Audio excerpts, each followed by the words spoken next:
HarperCollins presents The Boundless Deep, Young Tennyson, Science and the Crisis of Belief by Richard Holmes, read by Oliver Hembrough.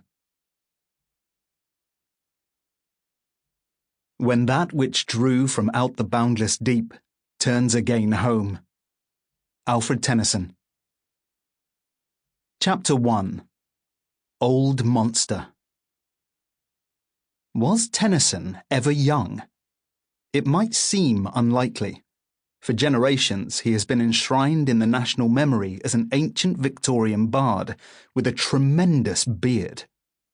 That beard tells its own story. It began to flourish between the time Tennyson was appointed Poet Laureate and married in 1850 and the year he published his most famous poem, The Charge of the Light Brigade, to huge popular acclaim in December 1854.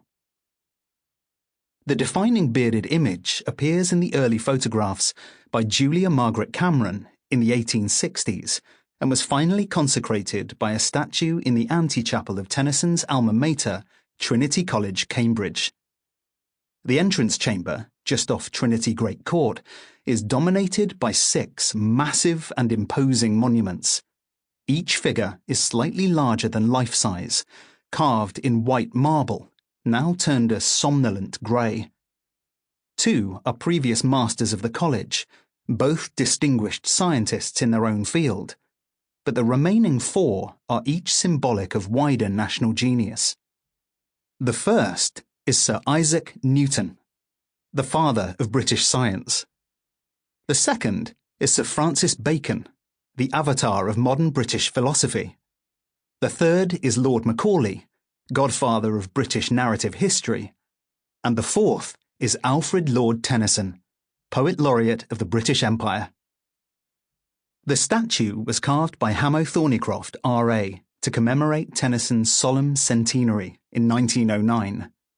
The poet holds a large folio book on his knee, surely his enormous elegy, In Memoriam, 131 poems and an epilogue, or perhaps his Idylls of the King, an Arthurian romance in a cycle of 12 narrative poems, ready for yet another drawing-room recital, a favourite occupation of Tennyson's in later years. Today, his beard still overflows in stony prophetic locks, scrolling down beneath his chin and onto his mighty bardic chest. A small stone ashtray for his perpetual tobacco pipe lies hidden beneath his chair. There he sits, enthroned, monumental, and Victorian, apparently immovable, and probably extinct. Visitors to Trinity today, especially young ones, tend to walk past the Tennyson monument without a second glance. Why should they?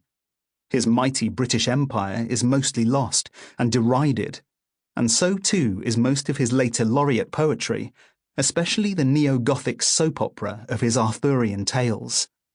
12,000 lines of sonorous blank verse, relentlessly composed and published over 30 years, already an anachronism in the great age of the realistic Victorian novel, and dedicated, posthumously as it were, to Queen Victoria's royal consort, the recently deceased Prince Albert. Does anyone even know how to pronounce the word idylls, or take seriously the chivalric code of knightly gallantry, or the historic ruins of Tintagel and Camelot? As his great friend Edward Fitzgerald once remarked of the famous laureate photographs, "As to the bearded daguerreotypes, they are very fine, I dare say, but I like the old beardless Alfred Tennyson." It is strange to think that some 80 years before this statue was installed, a young and anxious Tennyson, awkward and beardless and very tall, was settling into bare student lodgings in bustling Trumpington Street, well outside the stately calm of Trinity Great Court, writing one of his greatest and most unsettling poems about an apparently extinct monster, the Kraken. Below the thunders of the upper deep, far, far beneath in the abysmal sea, his ancient, dreamless, uninvaded sleep the Kraken sleepeth, fainteth Sample complete. Ready to continue?